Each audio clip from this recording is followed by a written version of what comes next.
फक्त ह्या क्षेत्रात नवीन आहे, तुम्ही जर मार्गदर्शन नाही केलं तर मी असं काहीतरी उडपटांग करणारच ना काम. मी कुठे सरळ मार्गाने जाणार आहे? मला जो मार्ग दिसेल त्या मार्गाने मी जाणार आहे. मग त्याच्यात सरळ आहे का, वाकडा आहे का, चांगला आहे का, तुमचा फायदा आहे का, माझा तोटा आहे, ह्या सगळ्या गोष्टी बघणार नाहीत. कारण मला सरळ वाटते ना ते, म्हणून त्या पद्धतीने करणार. मग तसं तुम्ही पण जर तुम्हाला असं काय आठवत असेल तर तुम्ही चांगल्या गोष्टी सांगा आम्हाला. आम्ही ते वाकडी तिकडे वाट करणारच नाही ना, आम्ही त्या मार्गाने येऊ. पण तुम्ही जर आम्हाला अडवूनच ठेवत असाल, तुम्ही येऊच नका सांगत असाल, तर आम्ही उड्या टाकून येणारी माणसं आहे, त्या पद्धतीनं मेंढीपालन करणार आहे. मग तसं काय कुणी समजू नका. जर कुणाला अडचण आली असेल किंवा कुणाचा तोटा माझ्यामुळे झाला असेल तर नक्कीच मेसेज करा. आपण त्याचं विश्लेषण करू, अभ्यास करू किंवा भेटून ते काय जे असेल ते कॉम्प्रोमाइज करू, काय विषय नाही. पण मेंढीपालन करताना एकमेकाला सपोर्ट करणं सर्वात महत्त्वाचं आहे. आत्ता पाऊस आहे म्हणून आमच्याकडं चारा नाही, हा आमचा तोटा आहे. पण पाऊस जर पडलाच नाही तुमच्या भागात तर तुम्हाला चाराच मिळणार, हा एक तुमचा तोटा आहे. म्हणून मी सांगत होतो, मी व्हिडिओ बनवलेला की एवढा चारा लागतो.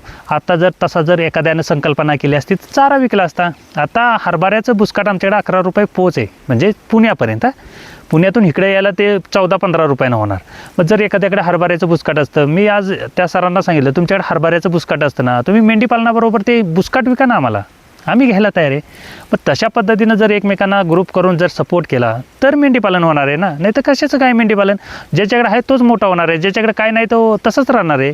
म्हणून मी ही संकल्पनेतून मेंढीपालन करत आहे. मेंढीपालन करताना खूप साऱ्या गोष्टी ज्या काय मला समजल्या किंवा ज्या काय मला करता आल्या त्या पद्धतीनं मी केल्या. तर काही लोकांचं असं आता म्हणणं आलं की चारावाल्यांचं तुम्ही खूप नुकसान करायला लागला, चारावाल्यांचं काय. तर ज्या काही गोष्टी माझ्याकडे ज्या अडचणीच्या आल्या त्याच्यासाठी मी केलं, ज्या माझ्याकडं घडतच नाहीत त्याच्याबद्दल मी सांगू शकत नाही ना. हा विषय मी एक म्हणजे मनात धरला होता की बाबा माझ्याकडे हे येत नाही तर मी त्या विषयाबद्दल बोलू शकत नाही. आणि राहिला प्रश्न चारा जो काय आहे, जी बियाणं विकतात त्यांचा वगैरे, ह्या सर्व गोष्टींचा मला ही संकल्पना आहे की मीही विकला असता. पण काय होतं की माझ्या भागात येत नाही किंवा मी त्याच्याबद्दल सांगू शकत नाही, तर मग मी ते काही करण्यात फायदा नाही ना. आणि एखाद्या चाराने बियाण्यावाल्याला वाटत असेल की नाही हा काहीतरी सांगतो आणि ह्याच्यामुळे आमचं नुकसान झालं, तर माझ्याकडे 2 प्लॉट खाली आहेत, तुम्ही कधीही या आणि त्या 2 प्लॉटमध्ये ते तुमचा चारा जो काय असेल कोणताही चारा लावा, माझं काय म्हणणं नाही. तुम्ही म्हणला ना 5 गाड्या शेणखत, तर मी 10 गाडी शेणखत टाकेन. कारण माझ्याकडे शेणखत खूप स्वस्त असतं आणि तुम्ही फक्त पावसाळ्यामध्ये त्याला जगवून दाखवायचा आणि त्याच्यानंतर मग तुम्ही म्हणाल त्या पद्धतीनं. आणि जे काही तुमचं जो खर्च होईल चारा लागवड वगैरे त्याचं पहिल्यांदा काय पैसे मिळणार नाहीत, तर ते चारा सक्सेस झाल्यानंतर मी पैसे देणार आहे. कारण मी हायड्रोपोनिक्ससाठी पण तेच अट ठेवली होती की हायड्रोपोनिक्सचा सेटअप तर लावायचा आहे मला. खूप साऱ्या कंपन्यांशी बोलणं केलं होतं आणि त्याच खूप साऱ्या कंपन्यांची खूप साऱ्या लोकांनी, चांगल्या लोकांनी जाहिरात केली होती. आणि त्याच कंपनीला मी सांगितलं होतं माझी एकच अट आहे की हायड्रोपोनिक्स सक्सेस झालं तर पैसे, झालं नाहीत तर पैसे नाहीत. आणि हे सर्व गोष्टी करताना लावरे साहेब आहेत येवल्याचे, ते म्हणलेत की माझ्या ओळखीचे आहेत, मी त्यांच्याशी बोलतो. तेही मेसेज करून झालं, पण अट अशी होती की सक्सेस झालं तर पैसे, त्याच्याशिवाय पैसे नाहीत. त्याच्यामुळं कोणी चारा ते हायड्रोपोनिक्सचा आपल्याकडे सेटअप लावून दिला नाही किंवा काय नाही. तर अशा पद्धतीनं होतं. आपण काही चारा बियाणावाल्यांच्या विरोधात आहे का? तर नाही आहे. तर माझ्याकडे येत नाही म्हटल्यानंतर मी ते सांगूच शकत नाही ना. आता खूप सारे लोक म्हणतात की तुम्ही हे जे नेपियर वगैरे आहे ते लावायला मनाई करता आणि मक्का बिक्का लावायला सांगता. तर मक्याचं जे काय आहे ते 600 रुपये किलो बियाणं आहे. तर मक्का हा कुठल्या तरी जमिनीतच उगवत असेल, काहीतरी त्याचं ट्रीटमेंट असेल, काहीतरी त्याचं टेम्परेचर जे बियाण्यासाठी बनवतात त्याचं काहीतरी सोल्युशन असेल किंवा ती काय प्रोसेस असेल. ती काय प्रोसेस आहे ही समजल्यानंतर आपणही मक्याचं बियाणं करू शकतो ना. बाबा ठीक आहे, बाजारपेठेत विकण्यासाठी करू शकत नाही, पण आपल्याला घरगुती लावण्यासाठी तर करू शकतो. कारण बाजारपेठेत जर विकायचं तर त्याचे काही शासकीय नियम असतात, ते नियम पाळावे लागतात आणि त्या सर्व गोष्टींची पूर्तता करावी लागते. ह्या सगळ्या गोष्टी असतात. पण माझ्यासाठी जर मी मक्का लावला आहे आणि त्याच मक्याचं दाणं काढून मी पुन्हा लावलं तर त्या गोष्टी मला करता येतात. किंवा मी अभ्यास केला किंवा माझ्यापेक्षा खूप सारे ह्याच्यामध्ये अभ्यासक आहेत, ह्यांनी जर केला तर त्याही गोष्टी सोप्या होणार आहेत. असं काय नाही की ते 600 रुपये किलोचेच आहे मग 600 रुपयानंच घेतलं पाहिजे. तर माझ्यासारख्यानं डेव्हलप केलं तर मी 300 रुपयानं विकेन ना. असा तर तुमचा मका 17 रुपयानं आहे. मग तसं काय बियाण्याचं प्रोसेस करून जर तुम्ही 300 रुपयानं विकलं तर घेणार नाहीत का? घेणारच आहेत. पण आपण त्या क्वालिटीचं बनवण्याचा प्रयत्न करणार ना. आपण फक्त चाललंय त्या पद्धतीनं चालवायच्या मागे लागल्यामुळे तसे. आता काही लोक मला म्हणतात की तुमचं व्हिडिओ बनवण्यात आणि जुन्या लोकांचा व्हिडिओ बनवण्यात असे 2 गट पडले. तर आपण कुठल्या गटात नाही ना, आपण कुठल्या इलेक्शनमध्ये नाही, काय आपल्याला उभं राहायचं नाही इलेक्शनला किंवा काय नाही, पण मला जे सोप्या पद्धतीनं कळतं किंवा मला ज्या सोप्या गोष्टीनं कळतं त्या पद्धतीनं मी करतो. असं काय बिलेक्शनचं नाही किंवा कोण त्या गटात आणि कोण ह्या गटात किंवा मी कुठल्या गटात, तर मी कुठल्या गटात भेटत नाही. तर मला ज्या अडचणी येतात, मला जे सोल्युशन समजतं त्या पद्धतीनं मी करत जातो. आणि खूप सारी लोक पावडर फॉर्ममध्ये करून घालतात आता चारा, पण ते सांगू शकत नाहीत ना की हे त्या आदी ॲग्रोवाल्याने प्रयोग केला म्हणून आम्ही घालतो. तर ते प्रत्येकजण सांगतो की मी केलं काय हरकत नाही. मला कुठं मी कधी कमेंट पण केली नाही की असं तुम्ही कधी केलं, मी कधीच कमेंट करत नाही. खूप सारे लोक त्या मशनीचा जाहिरात करतात, म्हणजे नाव मशनीचं सांगणार नाही, मॉडेल सांगणार नाही, कुठं मिळते ते सांगणार नाही, फक्त मशीनचे व्हिडिओ दाखवणार. असा चारा होतो, असं पावडर होती, ह्या सगळ्या गोष्टी दाखवतात. पण मशीन कुठे मिळते, कारण मी कमेंट खाली वाचत असतो ना, मशीन कुठे मिळते, काय कॉन्टॅक्ट नंबर आहे, हे कोण देत नाही. तर आता ज्यांनी माझ्या थ्रू ज्या काय मशनी घेतल्या असतील, म्हणजे मी पवळे साहेबांचा नंबर दिला होता आणि त्यांनी पेमेंट केलं, आणि त्यांनी कुणीही सांगावं ना की आम्हाला मशीन मिळली नाही.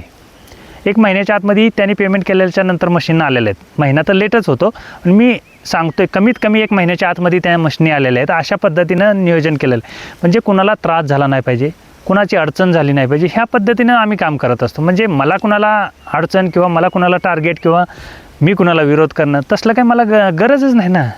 तुम्ही चांगलं काम केलं की ऑटोमॅटिक विरोधक होतात. काय करायचं आहे तुम्हाला, कुस्तीच्या मैदानात जायची गरज आहे का, तर नाही आहे. मग त्या पद्धतीनं होतं. आता राहिला प्रश्न ह्या चाऱ्याबद्दल, तर आणि काही लोक मला म्हणतात की अजून तुम्ही शेळीपालनात या की, तर आपलं शेळीपालन वगैरे आपला तो काय म्हणजे भाग नाही आहे किंवा आपण त्याच्यामध्ये येण्यासारखं आहे नाही. आमची भौगोलिक परिस्थिती तशी नाही, आणि तसं जर असतं तर मी ते पहिलंच केलं असतं. पण आपलं काय ती भौगोलिक परिस्थिती नाही, त्याच्यामुळं आपण मेंढीपालनामध्ये चांगलं आहे. कारण आमच्याकडं जर चाऱ्याची अवस्था अशी असेल तर शेळ्यांसाठी चारा मी बनवूच शकत नाही ना. सुबाबळ येत नाही, हातगा येत नाही, तुती येत नाही, ह्या सगळ्या गोष्टी येत नाहीत. आणि जर अशा पावसाच्या वातावरणामध्ये जर मला मेंढीपालन करायचं, तर माझं ते एकमेवच ऑप्शन राहील ना मेंढीपालनाचं. आणि पाऊस कसा पडतो आणि किती पडतो, पाठीमागं तुम्हाला झाड दिसते, ते काही सुकलेलं नाही किंवा वाळलेलं नाही किंवा काय नाही, तर अति पावसामुळे त्याचं पान राहिलं नाही आणि त्या झाडाला शेवळ आलेलं आहे. एवढा पाऊस पडतो. हे नेपियर आहे, रेड नेपियर बघू शकताय तुम्ही, काय क्वालिटीनं उगवलं. ह्याला 1 वर्षभर पाणी नाही दिलं आणि पाऊस पडला तरी हे अशा पद्धतीनं उगवतं. काय करायची गरज नसते किंवा काय नाही किंवा काय करावं लागत नाही. तर अशा पद्धतीतलं आहे. मग ह्याच्यावरती सोल्युशन काय, की मला जे काय चारा पाहिजे त्याचं चांगलं नियोजन काय होईल, ह्या भानगडीमध्ये मी केलेला प्रयोग आहेत.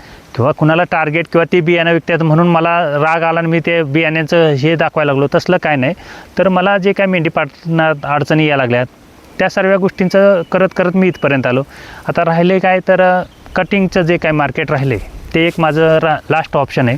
आणि ते काय एकदा झालं की मग मेंढीपालन काही विषयच नसतो, सर्व संपलेल्याचं असणार आहे.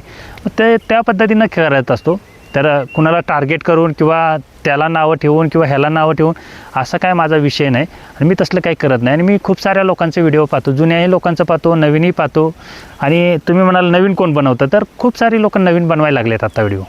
मी पहिलं सांगत होतो तेव्हा नाही त्यांना आठवलं, पण आत्ता त्यांना आठवायला लागलं की नाही केलं पाहिजेत. कारण मी पाहिल्यानंतर मी त्यांना डायरेक्ट फोन करतो आणि पहिल्यांदाच त्यांना शुभेच्छा देतो, तुम्ही यूट्यूबला व्हिडिओ करायला लागला त्याच्याबद्दल धन्यवाद. का मला जळलं पाहिजे ना, मी म्हटलं पाहिजे ना कशाला बनवतोय, काय करायचे, पण मी नाही, मला त्याचा अभिमान वाटतो की प्रत्येक शेतकऱ्यानं केलं पाहिजे.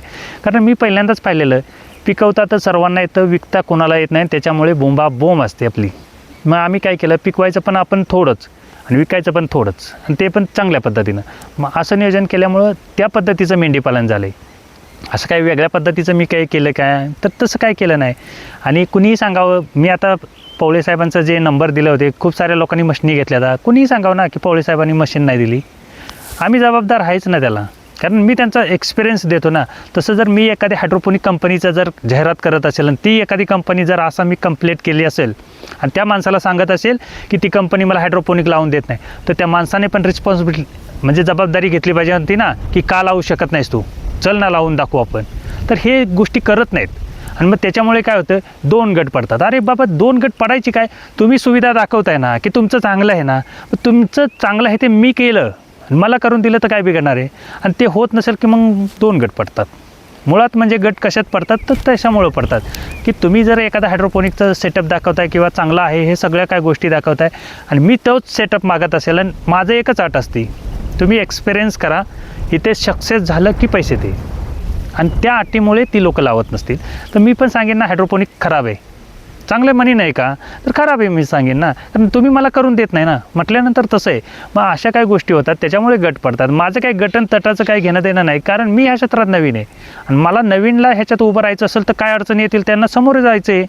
मग त्या पद्धतीनं तुम्ही केलं तर मेंढीपालन होणार आहे. तुम्ही एखाद्याला घाबरून आणि एखाद्याचं आहे मग मी तसं कसं करू असं नाही काय, तुम्हाला येते ना, तुमचा विश्वास आहे ना, तुम्ही वेगळं करू शकता ना, काही होत नाही. आणि चांगलं झालं की लोक तुमचं हेच घेणार आहेत, फायदा घेतात, आणि तोट्याचं गेलं तर तुम्ही तोट्यात जाणार असं आहे. आणि इथे गट तट पडण्याचं कारण कसं असतं, एखाद्याचं म्हणजे आपल्या भारताचं तसंच असतं, आपण एकत्र समूहानं शेतकरी कधीच आलो नाही, आजपर्यंतचा इतिहास आहे कधीच आले नाही. आणि जे आली तर त्यांनी इतिहास घडवला आहे, हा पण त्यातला रेकॉर्ड आहे. तर आपलं कसं आहे, माझी गरज संपली ना, मी तुम्हाला विचारणारच नाही, तुमची गरज संपली ना, तुम्ही मला विचारायचं नाही, मी तुम्हाला विचारणार. अशा गोष्टींमुळेच आपण सर्व वेगवेगळे असे झालेलं आहे आणि त्याच्यामुळे आपल्याला काय कोण विचारतच नाही आणि कोण हिसाबातच घेत नाही. आता पहा, अधिवेशनामध्ये गोपीचंद पडळकर साहेबांनी त्या माडग्याळ मेंढीला GI नामांकन मिळावं ह्याच्यासाठी त्या अधिवेशनामध्ये त्यांनी प्रश्न उचलले होते. पाहिजे ना, अशी लोक पाहिजेत आपल्याला, आपल्याला गरज आहे. शेतकऱ्याचे एखादा जरी प्रश्न येत असेल आणि त्याचं आपल्यासाठी जर चांगलं असेल तर चांगलंच म्हटलं पाहिजे. बाकीच्या काही गोष्टींचं रामायण करत बसायचं आहे का, तर नाही. आपण कुठला गट तट तसलं काय ठेवत नाही. मला जे सरळ पद्धतीनं वाटतं त्या सरळ पद्धतीनं मी करतो. आणि एखाद्या चारा बियाण्याला वाटत असेल किंवा कुणाला वाटत असेल की ह्याच्यामुळं माझा तोटा झाला, तर तुम्ही नक्कीच मेसेज करा, काय तोटा झाला तोही सांगा. मग त्याच्यानंतर आपण सोल्युशन काय असेल तर मी सांगेन तुम्हाला, काय विषय नाही.